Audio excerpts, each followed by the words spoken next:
Good morning, everybody. It's Julie Roginski. Michelle is coming. She's got Wi-Fi problems, so sorry about that. Happy New Year to everybody who's joining us, who was not here on New Year's Eve. It's the first time we've had a chance to talk to many of you, so Happy New Year to everybody. You guys, this was going to be kind of a New Year's resolution type show. We're going to take it easy this morning and not really go crazy, but sometimes it helps to not sleep at night. As I think some of you know, I have horrible insomnia. And so last night I couldn't sleep. And it's a good thing I couldn't sleep because I was there for when we apparently decided to go to war illegally with Venezuela.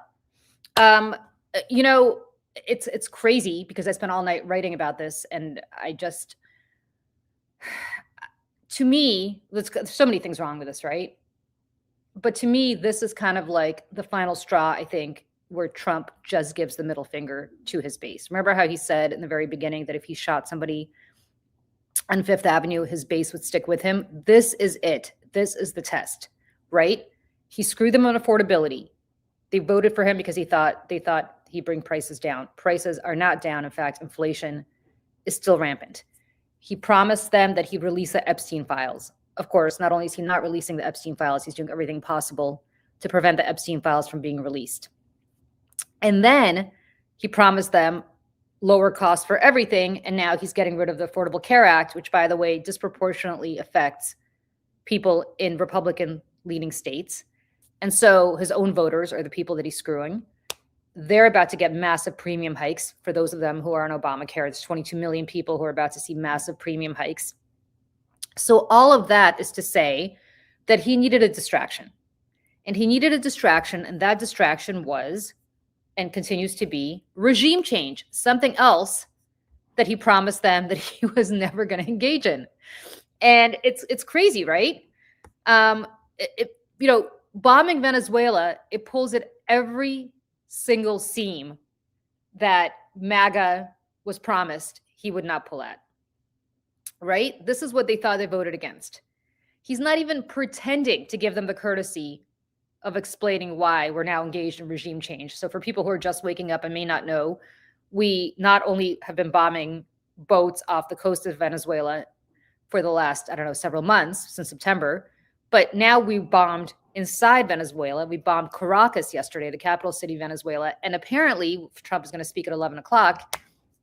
Apparently, we are also, for whatever reason, now going to effectuate regime change. Apparently, according to the president, according to people close to him, Nicolas Maduro and his wife, Celia, have now been extracted from Venezuela. They are apparently either on their way to the U.S. or headed to the U.S. to stand charges on an indictment where they were indicted in the Southern District of New York for drug smuggling. I guess this is kind of, for all of us old enough to remember this, kind of a Manuel Noriega situation. Here comes Michelle. Here she is. Hello, Michelle. Hello. What a racket. Good morning, everyone. Good morning. I'm just going through what the hell is going on and filling people in. Let me just say this. Yeah. That my husband woke me up this morning, kind of shook me awake, if you will, right, and said, "You better get up." And I'm like, "Why?" And he's like, "Something happened." And I'm like, "Oh no, what happened?" And then he shows me his phone. Sorry, I don't even have my microphone on my face. He shows me his phone, and I was like, I really just wanted to talk about fire safety this morning. I just wanted to talk about fire safety. Well, but here we are, invading another country. And let's just say this: like, Maduro's a bad guy. I don't want anybody here to think that Maduro doesn't deserve. He's an illegitimate leader. He did not have free and fair elections. Venezuela is a dictatorship. The people there are living in poverty and they're deeply oppressed. Okay, take out Venezuela and substitute any other dictatorship you could think of, right? Oh, yeah. Go outside Moscow and St. Petersburg, that applies to Russia. Go outside, Tehran, and that applies to people in also within Tehran, right? Also dictatorships, also living under oppression.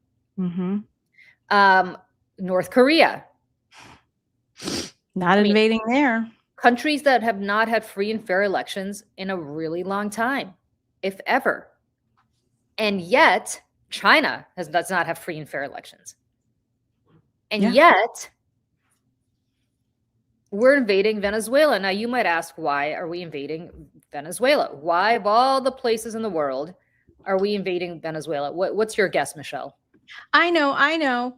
Oil. Well, it's not just oil, Michelle. I'm so glad you mentioned oil because Venezuela has not just oil. Venezuela has the largest crude oil reserves in the world. It has 303.22 billions of barrels of crude oil reserves. It is way ahead, and I mean way ahead of the next closest, which is Saudi Arabia. Behind that is Iran, and behind that is Canada. I guess we'll be invading Canada soon also. No wonder he wants to go into Canada. I love it. But we here in the United States have just over 52 billion barrels of crude oil reserves. They have 303. And, another country that we're going to war with for oil. Mm-hmm. One more. I mean, this is, I mean, I don't mean to make light of this, but I was texting Julie this morning. I was like, this is like Timu Iraq. Yeah. Timu Iraq, because, Iraq, similarly, right? We went into war under false pretenses and a bunch of lies, and made up reasons. But again, Saddam Hussein was a bad guy. Yep. He was a dictator. He was torturing his own people. Were we greeted as liberators? I don't think so. Will we be greeted as liberators in Venezuela? I don't know. But the thing is, I was reminding Joe this morning, I was like, do you remember like a few weeks ago, Donald Trump made this announcement that fentanyl was a weapon of mass destruction? I mean, I was just like, okay, let's assume it is. You know where it's made? China. Not there. Right. You know where it's processed? Mexico. Are we going to invade Beijing? Are we invading Mexico City next? Are we removing Xi Jinping from power? Right. Are we removing are we having regime change in Mexico now? I mean, where is this going to stop? And I will also say this. Fine, we got rid of Maduro. What comes next? Because now, to quote Colin Powell, it's a Pottery Barn rule, right? You break it, you own it. Mm-hmm. What comes next? We have now removed Maduro from power. Right. His number two, there's a constitution there. His number two is next in line to take over. Are we going to now effectuate regime change in the true sense of the word, where the opposition leader who recently fled Venezuela, the woman who got the Nobel Peace Prize in Donald Trump's stead, right? Are we going to install her? And then if that's the case, are we now going to fund Venezuela so that when they have free and fair elections, they vote for the person we want them to vote for, because it's an impoverished country whose infrastructure is basically shot? They've survived the removal and death of other dictators. Yeah. And someone wrote, where is Maduro being held? I don't know, but Pam Bondi tweeted this morning I just love how I learn everything from these stupid assholes Twitter accounts, that were trying him in the Southern District of New York. I was like, what? I mean, okay. And this is where we should probably talk to Jacqueline, Lieutenant Colonel Urso about this stuff, because I don't really understand a lot of this, but this is where the cognitive dissonance of MAGA blows my mind, because wasn't the whole premise of Donald Trump's, not the whole premise, but a lot of it, no new wars. I'm going to end wars. Oh, I ended 8 wars, and we're not going to begin any wars, and no more endless wars. I pulled this clip this morning from the inauguration, which was less than a year ago. I'm just going to throw this up here. Yep. We will measure our success not only by the battles we win, but also by the wars that we end, and perhaps most importantly, the wars we never get into.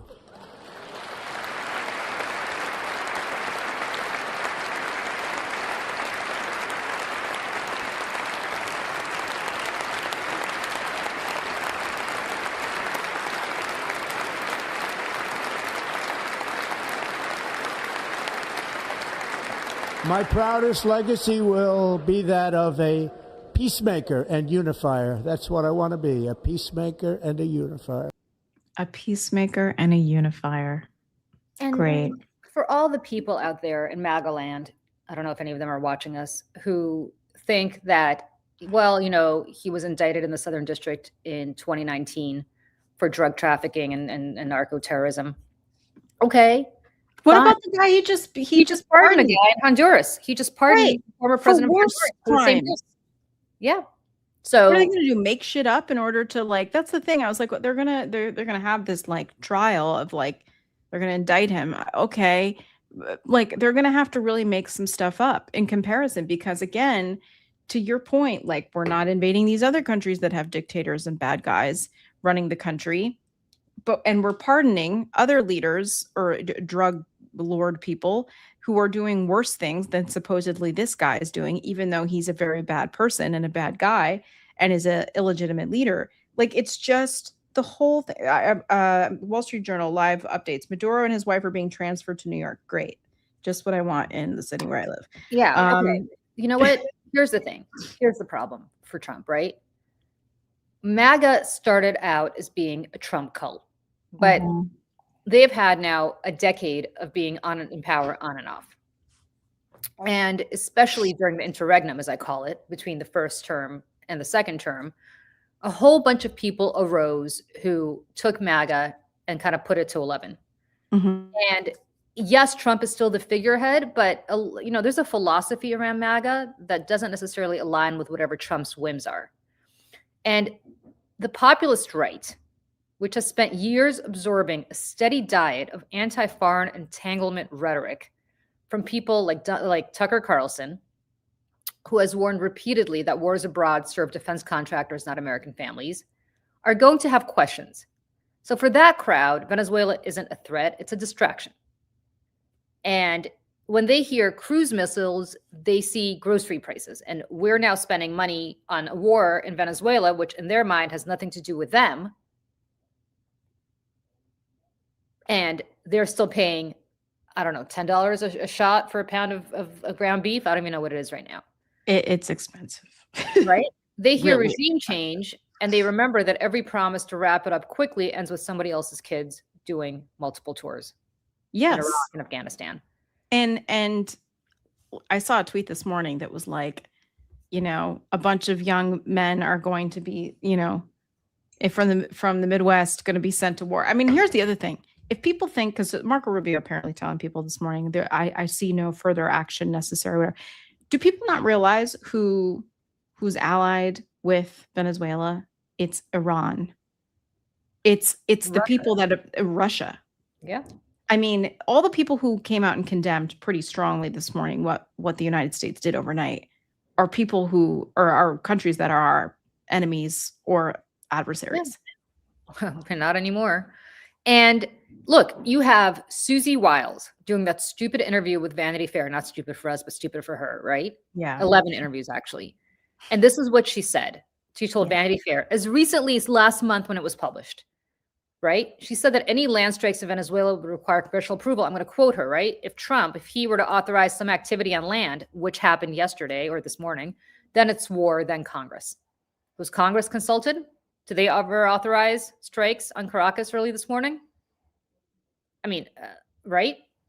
And I got to be honest, I'm trying to remember the last time we engaged in regime change anywhere in the world where it's worked out well for us. When? We installed the Shah in Iran in the 1950s. 20 years That's later. The first thing I think about. Yeah, 20 years later, what happened? People were so pissed off at his corruption that we now are living with the Islamic Republic of Iran, or whatever they're calling themselves, right? Yep. We installed regime change all over South America, and what happened? We were hated. We were loathed. We tried to do bathe pigs, didn't work. Yeah. Tulsi Gabbard in 2019 said this, right?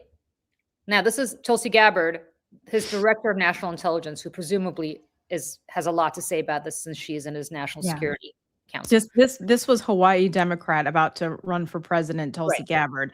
The United States needs to stay out of Venezuela. Let the Venezuelan people determine their future. We don't want other countries to choose our leaders, so we have to stop trying to choose theirs. Lol. Yep. I'm just like, again, as someone who doesn't really know a lot about this, I can just, as a regular person, just as a Muggle American, look at this and know that this is illegal. And whether or not, and I saw Ian Bremmer this morning being like, this looks like it was a success. And I was just like, Here come the neocons. Here they come. Yeah, yes. And I saw another tweet this morning that said, it's too bad Dick Cheney isn't around to see this. Maybe he would have found something in common with Donald Trump. I mean, honest to God, the whole thing is just. And listen, this is what Trump said to Fox and Friends this morning. He called into Fox and Friends because, of course, he did. And this is what he said. I mean, I watched it literally. I was watching a television show. If you would have seen the speed, the violence, it was an amazing thing.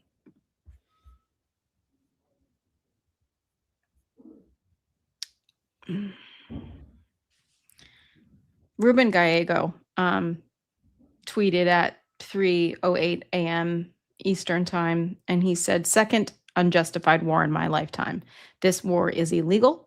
It's embarrassing that we went from the world cop to the world bully in less than 1 year. There is no reason for us to be at war with Venezuela." And you guys, what does this say to China and Russia? Right? Oh, yeah. What does this say? We just went in to Venezuela without provocation. At least Putin pretended to have some sort of justification. At least the Chinese have had a long-term policy of that Taiwan belongs to them, right? Mm-hmm. It's bullshit, but that's how they think about it. And they've sold it to their people that way. Trump's not even bothering to sell anything to anybody. And so who the hell are we to tell you to the Russians, hey, you can't go into Ukraine and take whatever you want. Mm-hmm. You can't have regime change. You can't get rid of Zelensky. If we can now go into Caracas and arrest Maduro, what is to prevent Putin from shooting down or bringing down Zelensky's plane and arresting him and having him stand trial in Moscow for whatever bullshit crimes that they want to indict him for? Right. I mean, tell me what the difference is. Why can't China just cross the Taiwan Strait right now? I think they're going to try to. If I was a betting person, which I am not, I would bet that very shortly they're going to. Yeah. I mean, they've already been holding all kinds of exercises in the waterways right around there. I mean, that's been going on for the last couple of weeks, not to mention all of the amphibious exercises and things that have been going on for the years leading up to this. And this is why the United States Marines and there's all kinds of exercises that have been going on in the Pacific for quite some time that the American people probably just don't know about. I don't think it's a secret, but it's not something that we're privy to because we're not at war there, right? Technically. But it's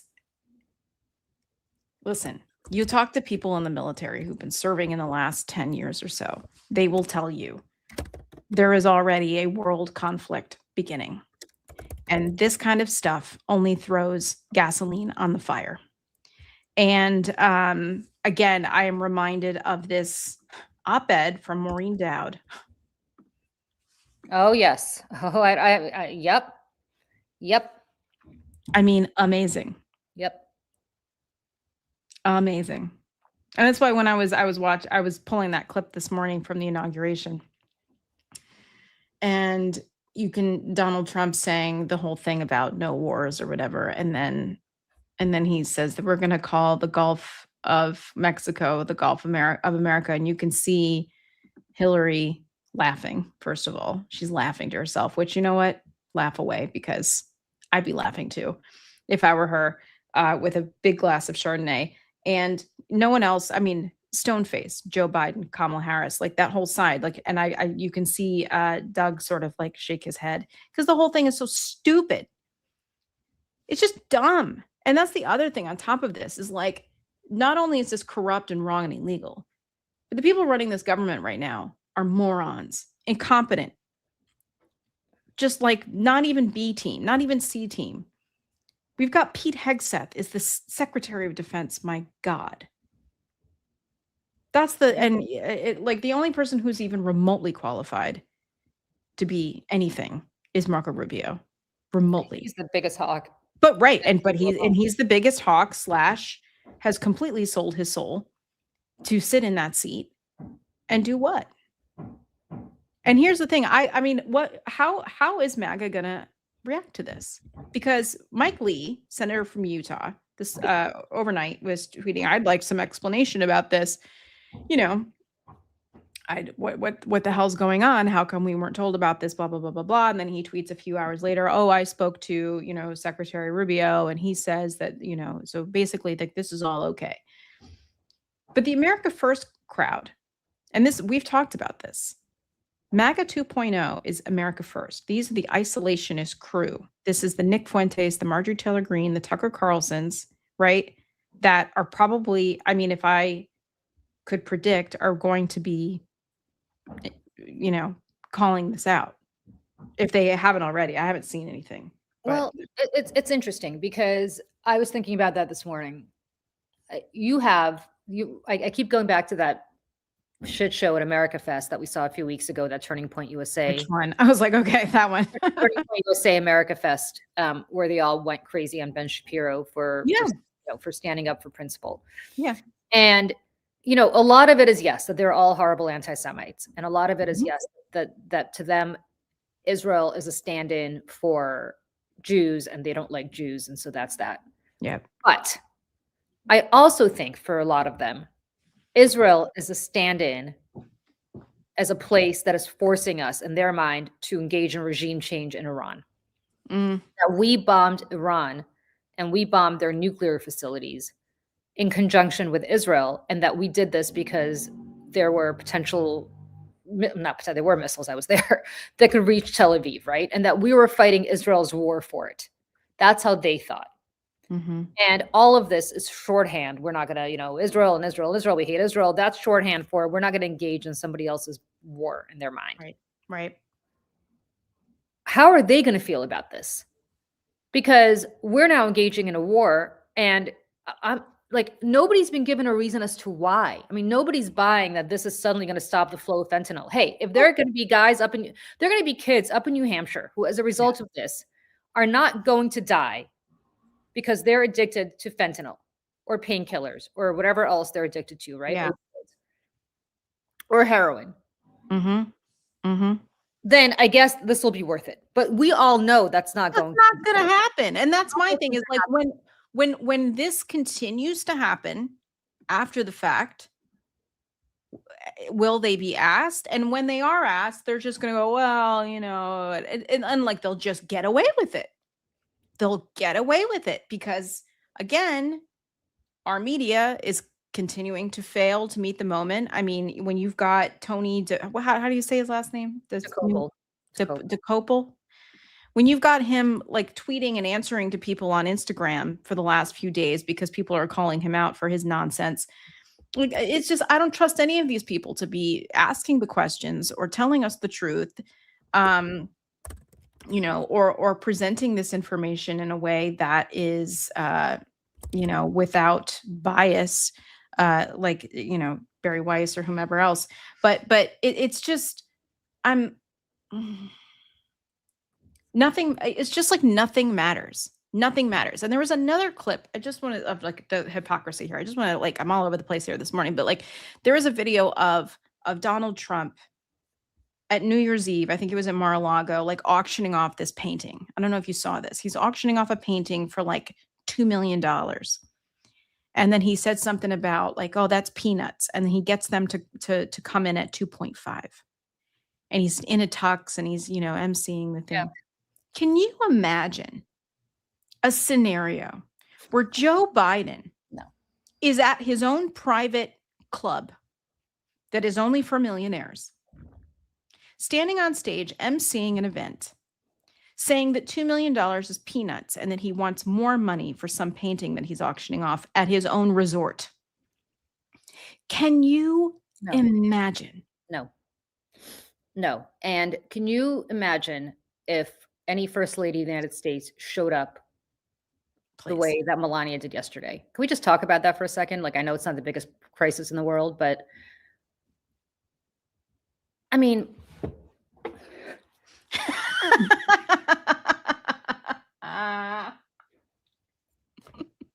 What the hell was I mean, listen, I have the policy of not making fun of people's appearances, but when you choose to essentially make a mockery of yourself, then, it's all fair. Mhm. It's like, the whole thing is just absurd. He's been down there on vacation, hanging out. You know who was at his party, by the way, at his New Year's Eve party? Bibi Netanyahu. Oh my God, of He's course. got nothing else to do at home. Mhm. Like, Mhm. what the hell? Right? Mhm. He drags Zelensky down there. Zelensky's in the middle of a war. He drags Zelensky to Mar-a-Lago. Bibi apparently, met with him in Mar-a-Lago, and they decided to stick around for New Year's. Mm. Mm-mm. I just For people who are asking, what did Melania do now? She apparently had a little visit with her plastic surgeon, I guess, is what she had.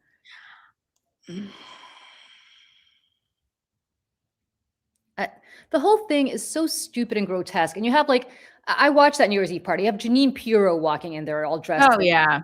Yeah, all of these people. Do you not have real fucking jobs? Apparently not. Or families of your own to spend time with?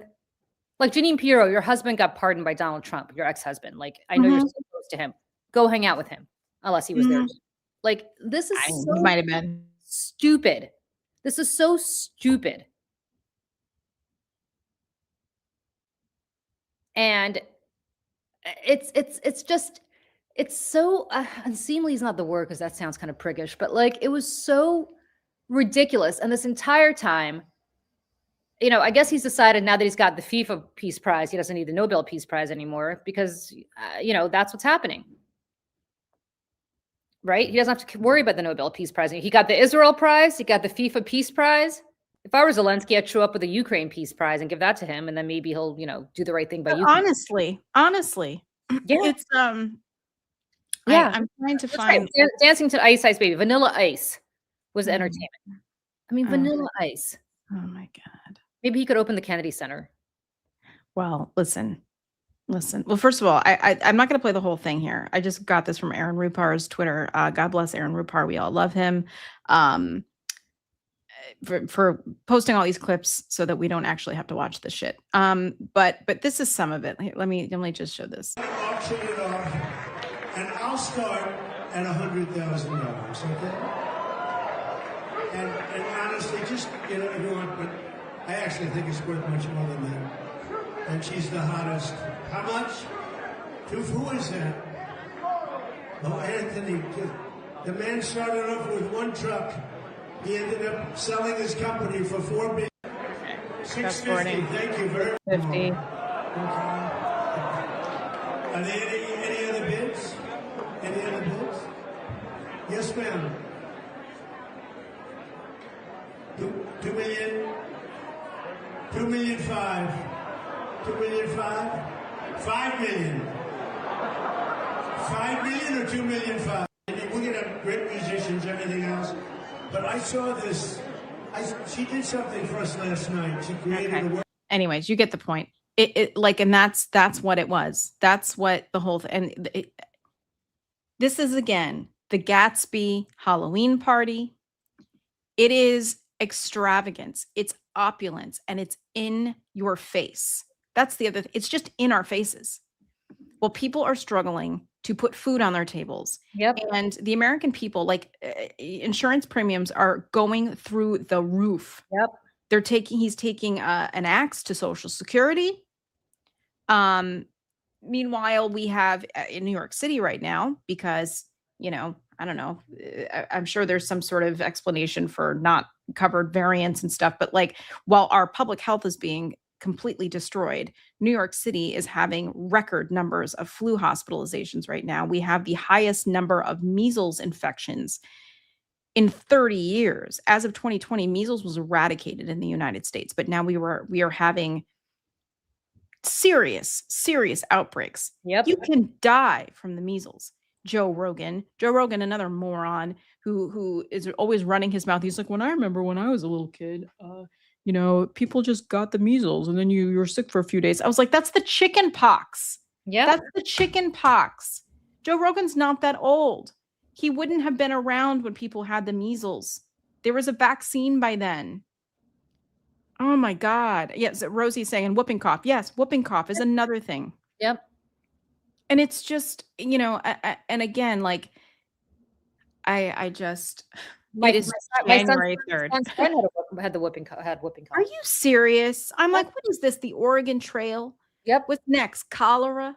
You know Yep. what I mean? Like, and I mean, I say that half jokingly, but you know, half not, because Yep. Joe is 58. Okay, so yeah, he wouldn't. When was the measles vaccine? Like late 50s, Yeah. something like that. So he Yeah, was after he was born. right. So okay, whatever. But even so, like that's, and even like there's chicken pox vaccine now too. Like we shouldn't be getting that. Listen, There are things that should be not happening, and they're all happening because of incompetent, stupid people running the government, like RFK Jr.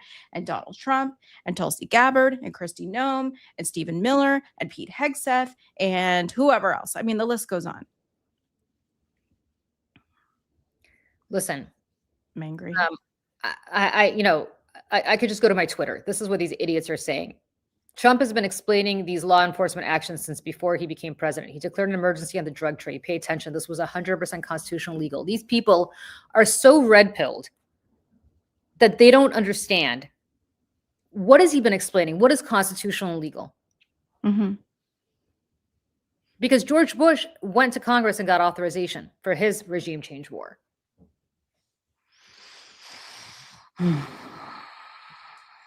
And I mean, Congress has the authority to declare a war. It is the only thing that has the authority to declare war. Now, Trump is basically saying the administration officials are saying that this is it. This is the last thing they're doing. They don't have to do anything anymore now that they got Maduro. Okay, you know who's in charge now? You know who's in charge now? Maduro's number 2 is in charge now. Mm-hmm. So meet the new boss, same as the old boss. Mm-hmm. So what did you accomplish? Okay, you got rid of Maduro. Congratulations. Is that going to stop anything now? Right. And it's, they know what they're doing. At least, I mean, in terms of intent, they're just not telling anyone, and they're people. And that's where I come back to, like, how is MAGA going to respond to this collectively? Will there be more fracture? What is JD Vance saying about this? Yeah. Where's JD Vance here? Yep. You know, where's Dum Dum in all of this? You know, it is January 3rd, and I'm already like, it's just, there's no time off. There's just no time off of the awfulness. And it's the only thing that gives me solace is, and this is completely yet somewhat, although not really unrelated, you know, so if on New Year's Eve, Donald Trump's talking about, we're going to have these beautiful artists here building Vanilla Ice. The Kennedy Center, I don't know if you saw this, has one thing scheduled at the Kennedy Center for like the next 6 months because nobody wants to be there anymore. And joining the, on Christmas, I don't know if you guys saw this. On Christmas, there was someone who canceled his thing last minute, and they're trying to sue this musician, right? And then on New Year's Eve, there was another one. They were like, well, I'm not doing this. So they're all mad about that. But the most recent one is Stephen Schwartz. If you don't know who Stephen Schwartz is, he is a Broadway composer. He wrote Wicked. He also wrote Pippin, Godspell. I believe I can't remember which Disney stuff he was written, but really lovely guy. Not to name drop here, but I have auditioned for the man. He's very, very nice. And a legend in his own right, post Wicked especially. But Stephen Schwartz, this was in the news yesterday, criticizes Kennedy Center, say he won't host gala. I don't know. The Washington National Opera said, I say gala. People do say you? Gala? Yeah. Gala sounds wrong. And as it was coming out of my mouth, I was like, sure. That doesn't seem right. Same thing. Go ahead. The Washington National Opera said the Wicked composer is scheduled to host its annual event at the center this spring. You know, let's see. In a statement for the New York Times, Mr. Schwartz cited his long history collaborating with the Kennedy Center, saying that it was, quote, founded to be an apolitical home for free artistic expression for artists of all nationalities and ideologies. It is no longer apolitical, and appearing there has now become an ideological statement. As long as that remains the case, I will not appear there. And Rick Grinnell, who's Trump's little minion, you know, is who runs the place now. I have some good Timu Gump stories about Rick Grinnell. Oh, I'd like to hear that. Yeah. No, you should just go because I'd love to hear that. Because I was just gonna say Rick Grinnell's like, we're gonna sue you. We're gonna sue you if you don't play your clarinet at my theater. He knows Trump's a joke. He is 100% upset because the Romney campaign dumped him because he was gay from being their national security advisor, and Trump gave him a second chance. And so, when you've got nobody else to play with, you become that. But go ahead. Rick Grinnell at one point used to be a serious person. Then yeah, he's being serious has no place in this Republican Party, and so he subsumed everything he ever was to become this guy. But go ahead. No, it's just they're just going to sue everybody for not wanting to play with them. That's really it. It's like, imagine like on the playground and somebody doesn't want to play with you because you're mean. And then you just go around suing everyone on the playground. Like, it's just, I'm looking, this is December 31st. The Cookers, a jazz supergroup that was performed together for nearly 2 decades, announced their withdrawal from a jazz New Year's Eve on their website, saying the decision had come together very quickly and acknowledging frustration from those who may have planned to attend it. Doug Verone and Dancers, a dance group based in New York, said in an Instagram post late Monday that they would pull out of a performance slated for April. And this is before even Stephen Schwartz came forward. These moves come after musician Chuck Red canceled a Christmas Eve performance last week. They also come amid declining sales for tickets to the venue, as well as news that viewership for the this is my favorite. Viewership for the December 23rd broadcast of the Kennedy Center Honors, which Trump had predicted would soar, was down by about 35% compared to 2024. It's great. Oh, and then that led to earlier round artist pushback. This was like a few months ago. Issa Rae backed out. Hamilton, Lin-Manuel Miranda, this was earlier. Ben Folds, who is one of my personal heroes, he backed out. Renee Fleming stepped down from advisory roles. Ben Folds as well. It's just nobody wants anything to do with this. Because nobody wants anything to do with this shit show. And I have to say, for all that everybody's like, we said this on New Year's Eve, and I didn't know how quickly it was going to happen. Apparently it happened within 48 hours. But guys, as he gets more and more towards being a lame duck. Yep. Even though I'm not so sure he's not going to try to run again. But as he gets crazier and crazier, and as people start treating him like a lame duck, I'm not so sure that we're not going to be engaged in crazier and crazier behavior as a nation. And I have to say, at which point are we not going to take this anymore? We're all sitting, I think Americans for the most part are sitting back, to all our friends around the world. I think Americans for the most part, because we're so conditioned to be law abiding and to obey the Constitution, he is the president and so on and so on. But at some point, when our laws and our customs and our Constitution are being blown up the way that they're being blown up every day, whether it is him just ignoring the law, which is to release all of the Epstein files by a certain date,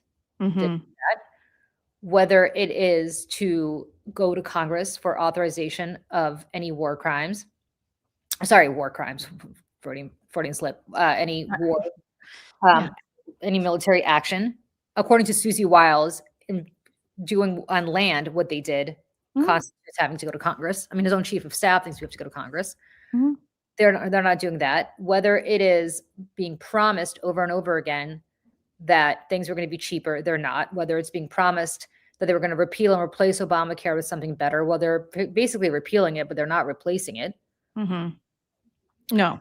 At which point do the American people just say enough is enough? And I don't know that it can wait until December. No. because Like we are in dire straits we're here. in dire straits. This is, I mean, we joke about Mayday, but like this is like a Mayday call. This is a distress call that we're sending. Yeah, this is like right. Hence where the name came from. It's like I'll take credit for coming up with it because I was like, there's so many things. I mean, Mayday, the distress call, right? We are a nation in distress, but also, obviously from Handmaid's Tale, Mayday being an underground resistance in which, people came together to enact change and to push back against the regime. And that is what, we intend to be a part of that here. And at least trying to bring the information and points of view in an unfiltered manner to people. Because again, we cannot count on CBS News. We cannot count on, I mean, where the list goes on. It's I just got a news alert from the New York Times. The editorial board has written an op-ed. President Trump's attack on Venezuela is illegal and unwise. Unwise? That's okay. I mean, it's. I just, Julie, I'm with you, and I'll just say it plainly. When is the American public going to wake up? And when will they have had enough? When will the American public look up from their phones and away from their football games and everything else and look at each other and say, we are in trouble here. We're not going to have access to our phones. We're not going to have access to football games. We're not going to have access to television shows and information and video games and all the things that we love because we're not going to be living in a free country anymore. Yeah, and Jeff and I talked about this yesterday on the show, and I know you're a little under the weather, but the media, when they do stupid shit like say this is unwise, as though there's some sort of like floating above it all, whether it's Tony Jacopo, and Jeff had a great way of remembering how to say his last name. It's like Jacopo, like we got to cope with him. Oh, that's actually really smart. Thank you, Jeff. I will be using that. They're coming next. Mm-hmm. I don't know what planet they like. It's like, do they not know their history? Guess who these people always come for? They always come for the media. Always, always, always. And this is like an ad that I pitched at LP. I don't know how many times, and it never happened. Is an audience of one ad targeted to the media and being like, the fourth estate will be the first to fall. What makes you think that you are immune from his attacks, from his, look throughout history, look what has happened to journalists and the truth tellers and the intellectuals. What makes you think? And again, this is where people never learn. These people never learn about Donald Trump. It doesn't matter. There is no amount of sycophancy that will ever be enough for this man. Never. You can bend the knee. You can give him $15 million. You can say, I'm sorry. You can say, I love you, sir. You can cut segments at the last minute. It doesn't matter. He will still come for you. They always do. They always do. And on Fox, Trump said, and I quote, "We will be very much involved in the future of the Venezuelan oil industry in that we have great oil companies." Correct. So here's the thing. Of course, this was always about oil. But the only way that you have regime change, the only way you get your hands in their oil, because right now, I want to be clear, Maduro's regime is still in charge. They're still in charge. The only way we get their hands on their oil is to have regime change, is to invade. This is where I'm wondering, like, if there wasn't some sort of prior setup with all of this. Like, they say to Maduro, okay, we want you out. Like, what's the negotiation here? And I'm wondering if there was a prior negotiation, if they had a heads up, if all of this was pre-planned and, this is what he agreed to this and, but the regime won't really go away. Probably. Seriously. Yeah. I mean, it's possible. It's possible. And the regime won't go away. And whatever, maybe we'll share in some of the oil revenue. Mm-hmm.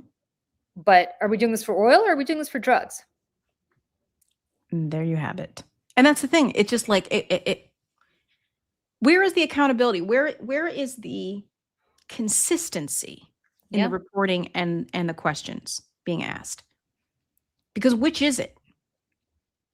And, I'm sure that someone will be in the White House in the Oval Office in the press pool next week. And I'm sure there'll be somebody some sort, sad SOB that probably will lose their job or their press pass after the fact, will ask something about it and try to push back. And he'll call them stupid or a third-rate reporter or whatever. And then it'll just get glossed over. And Jack Posobiec will ask the next question. He'll say, Yeah. Yeah. sir, you're a brave man. It's just and that is why, while independent journalists in opposition at least don't have access to the White House, there at least is a growing number of outlets and companies and groups and voices that are coming forward to continue to ask the questions and continue to push back and continue to tell the truth. And that's what we're trying to do here. The Bulwark, Adam Mockler, Dave Packman. The list goes on. I know there's like a kabillion of people, but it's I'm so angry and I'm so tired. I'm so angry and tired, Julie, but we can't stop. And one of the things that I was talking to, my husband had friends here from out of town and they were like, how do you read this stuff all day? Like, how do you look at all this all day, every day? And I'm like, this might sound hokey and I don't really care if it does or not, but there were young men who crossed oceans and invaded the beaches of Normandy, and I'm not being asked to do that. I'm just being asked to show up and know what the hell's going on, and I don't think that that's too much. I have a different question. How do you not spend all your time on this? How do you consider yourself a citizen of the world? Right. Go and watch your stupid TV shows. I'm not suggesting that you don't take time to do that, but how do you not focus on what is happening to your country? Well, that's my thing too. I promise you that the people who didn't focus on this in the 1930s were forced to focus on it in the 1940s. Yeah. And also probably very surprised when it finally came to their block or their streets or their communities. And again, this is where I invite people to go watch The Handmaid's Tale, because one of the first lines that June says is we were asleep to the world. Mm-hmm. We didn't know. We were asleep. We weren't paying attention. The signs were there. The drum beats were coming. We just weren't listening. Hold on. What? Oh, okay. I don't know. Sorry. Joe just came in and started pointing at things. I don't know what he's talking about. Anyways, but my point being is and I feel like maybe people in the chat, maybe you agree with me. Maybe you feel like this in your life. And Julie, maybe you do. I don't know. But I feel like I'm the Debbie Downer in my life, because I don't know how to have a conversation that doesn't come back to this. I really don't. Well, I actually have to cut the show short today. I'll only keep it to an hour because I have to go to a hockey game. Speaking of things that you have to do in life that doesn't revolve around Trump, because I promised my husband and my son that I would do that. But I will also say that, it's not to say that you can't enjoy your life. It's not to say you can't enjoy, the beauty in the world, that you shouldn't go for a walk and just look at the sky and not look at your phone all the time. 100% that I need to do that more often. That's actually my New Year's resolution, to maybe get unglued from my computer. But I will also say that you can't live in some crazy, bizarro world where, for whatever reason, you think none of this affects you. I understand Venezuela is pretty far away from us. I understand that it's not on the Mexican border. It's not on the border with Texas. There's a whole lot of people who thought Vietnam was a long ways away too. Iraq and Afghanistan, they're also really far away. And the reality is, and Japan at one point was really far away, and Germany at one point was really far away.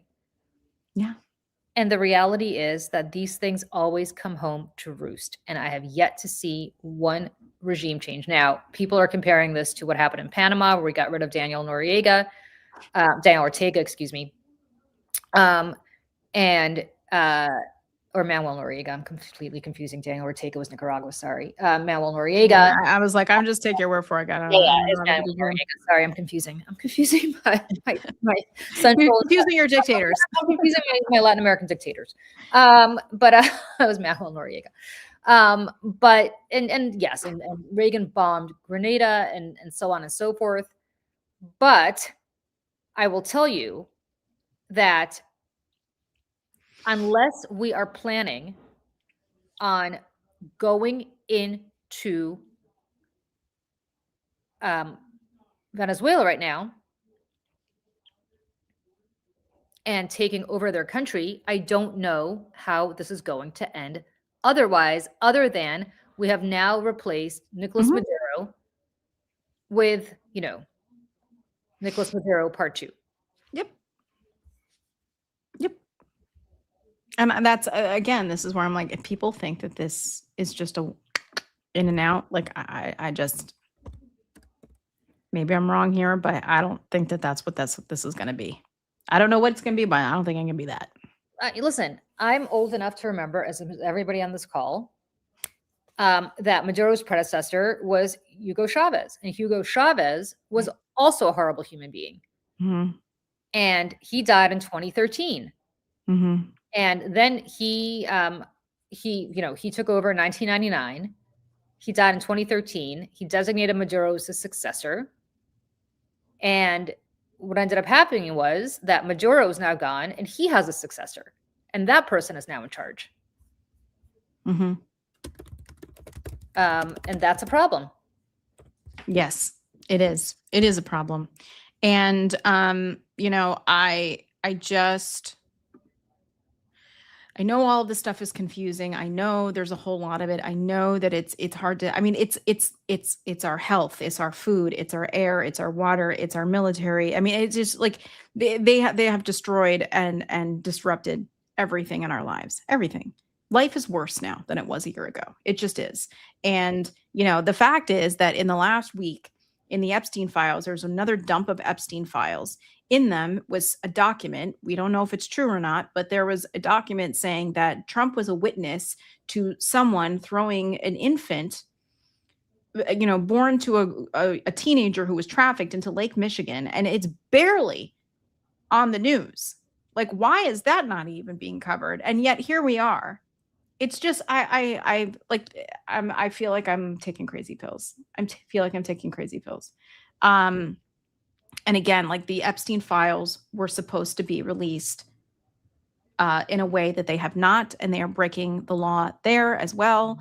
And Julie, I know you need to go because you have to go to hockey. And somebody else just mentioned in the chat heated rivalry, and maybe we can talk about that another time because I have not started to watch that yet, but everyone's talking about it.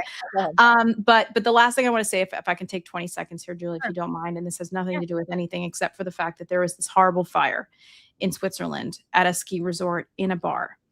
For people who don't know, the bartender, it seems as though from the photographs that have all been verified, she had the bottles of champagne that had sparklers coming out of them. If you've ever been to the club and ordered a bottle, you see them walking through the thing. I worked in a club. Like, it was a very normal thing to be happening that I will always look at differently now, the sparklers. But she's holding them up and they're hitting the ceiling, and the ceiling goes up in flames. And the speed at which that fire swept through that bar with low ceilings could make your head spin. And I'll say this as the daughter, granddaughter, great-granddaughter of firefighters. Fires like this will spread so quickly, you will not know what is happening. When you go into places like this, I beg of you, look for the exits before you even order a drink. Look for the exits, know where you are. Don't go into places like this, because you just never know what can happen. And these things, and again, it's not the structure itself that's going to catch fire and burn quickly. It's everything in it. Everything in our homes now is so insanely, why am I blanking on words? Everything's going to catch fire. Like, Yeah, flammable. Oh my God, Jesus, I know. Flammable. Yeah. Our curtains, our rugs, our couches, everything is insanely flammable. And it makes fire spread so quickly. I do know the word flammable. I swear to God, I'm just really tired.